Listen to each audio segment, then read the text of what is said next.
What is up, people inside that internet machine? Welcome to this episode of the Pickups. We're going old school today. I just thought, we'll hit up garage sales, thrift stores. It's a Friday, by the way. And we'll shoot some footage. And I wish I would have got footage of the first sale of the day. We didn't find anything. But she asked, she was like, are you looking for anything in particular? And I'm like, yeah, old video games, big boxes of Legos, old action figures, that kind of stuff. She goes, well, I got millions of Legos in the house. And I'm like, okay, are they close by? Can you grab them? Well, I don't know. I just need to get motivated to sell them. I don't really want to bring them out right now. I'm like, well, I have cash. Is that motivation enough? She was like, no. I'm like, what? What a weird old lady. Anyway, we're going to document the day, so I guess stick around.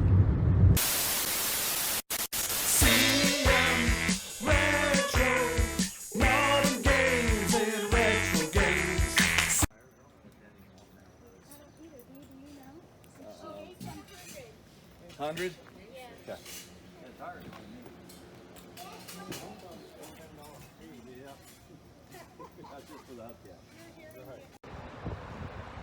Well, Goodwill sucked. Lev's Pawn Shop also sucked, but they buy antiques. I wonder if they'll buy my grandma. Village Discount Outlet, Ohio's best thrift. I guess we'll be the judge of that, won't we?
Ohio's best thrift. It's pretty good. I don't know if it's the best.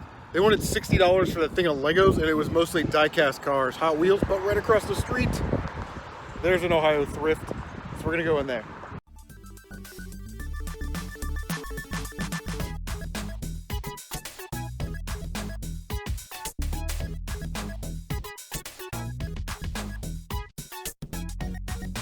Yep, that's what it's been like this year. Zip, zero, zilch, nada. Alright, so check this out. We're at the flea market, and it's Crash Bandicoot Wrath of Vortex. It's $8, but it says PlayStation tape. So that's what it's like to go game hunting in Ohio now. Garage sales are pretty sporadic. I think people are still trying to recover a little bit from last year. Usually we've got 3 or 4 community sales in our area. But they just haven't happened, you know what I mean? So living in a rural area, you go to one garage sale, the next garage sale may be 10-15 minutes away down some backcountry road. Thrift stores are like that too, man. Goodwill's the worst offender in my opinion. They saw their Ohio thrift, nothing in their cases, you know what I mean? So not even junk jewelry. But Goodwill is sort of the worst offender in my opinion. I like Goodwill, don't get me wrong.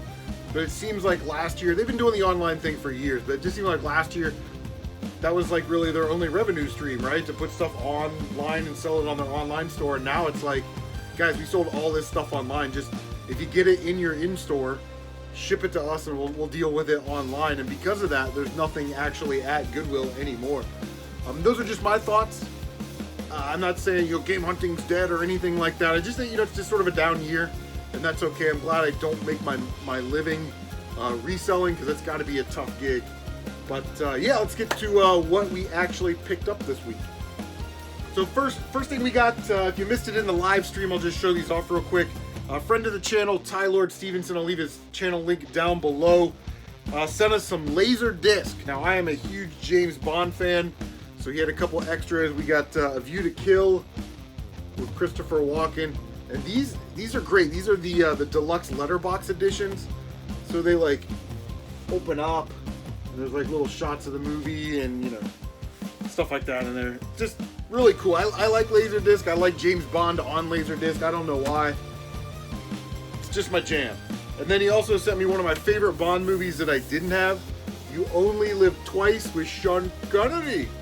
And yeah, this deluxe letterbox edition does not open up because it's only one disc. But yeah, very cool. Thank you, Tylord. Make sure you check out his channel, and I've got some Laserdisc coming back at you, brother. Well, one of my broken consoles that I want to fix is my Sega CD. For whatever reason, I just want to play some Sega CD games and get into some light Sega CD collecting. But I was at Maxine's Bargain Box, and I didn't know if I needed these, so I just grabbed them. They are AV cables for Genesis Model 1 and a Genesis Model 1. And halfway home, I realized that my Sega CD unit is a Model 2 Sega CD unit. So I'll have to check my cable boxes and see if I have an AV cord for a Model 2 so I can plug in my my Sega CD. And with my last $5 in trade credit, I picked up King of Fighters 2006. This was in really nice condition. Everything's mint. So yeah, add another awesome fighting game to the old PlayStation 2 collection. Was doing some Micro Machine hunting at where was this, Meijer, and I hardly ever go into the game section anymore over at Meijer, but for whatever reason I did, and I found this Switch game for $2, still factory sealed. Soldam Drop Connect Erase. Looks like a puzzle game. Now I don't actually own a Switch. My sons both have Switches, so it's not like we don't have one in the house.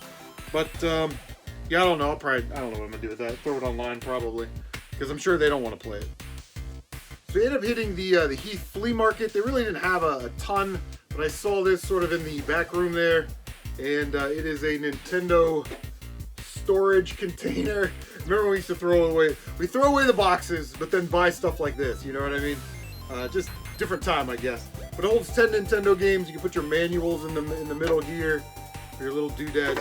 I can't find a brand on here. It's not like there's no stickers or markings. I could have swore these were made by Nintendo and there was a gold or red Nintendo imprint on here. So that paint must have worn off. But we got it for $3, so no dings, cracks, dents, anything like that. Great for storing Nintendo games. Why not? While we were in Newark, we always stop at Brian's Video Trader and Maxine's and all that stuff.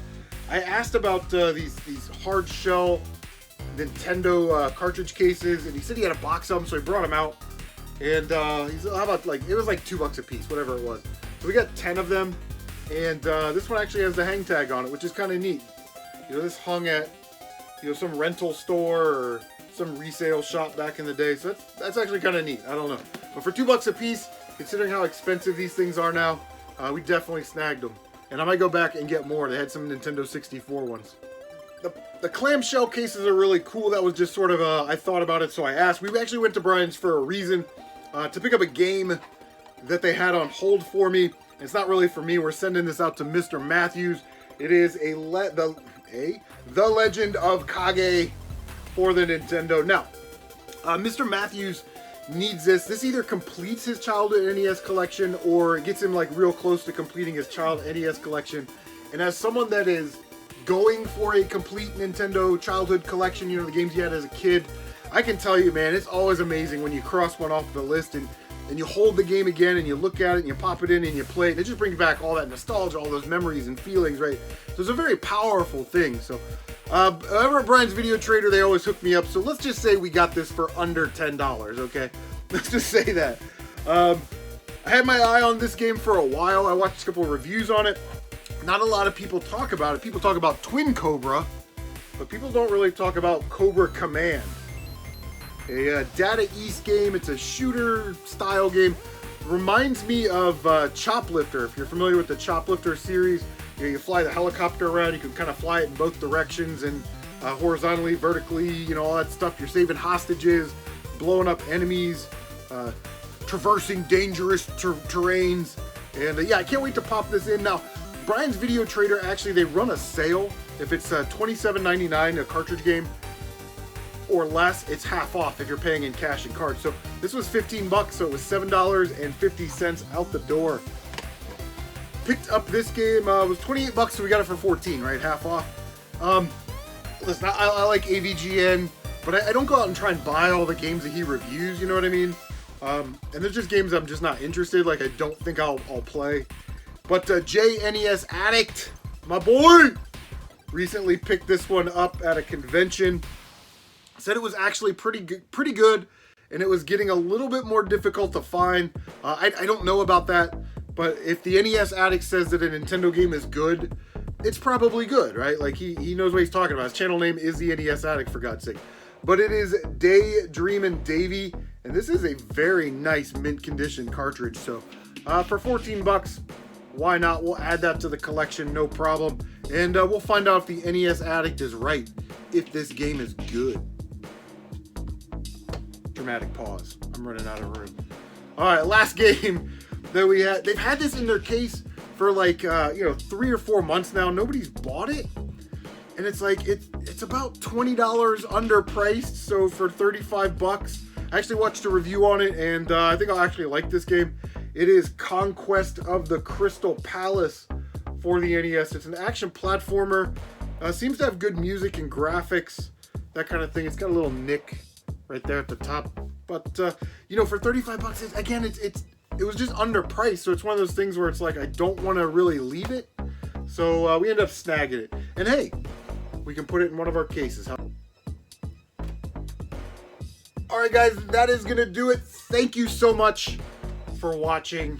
Please like, comment, subscribe, share on social media, because that does help out a lot, believe it or not. Don't forget to bang that notification bell so you can stay up to date on all of your CM retro gaming goodness. Guys, take care of yourselves, and we will see you on the next one.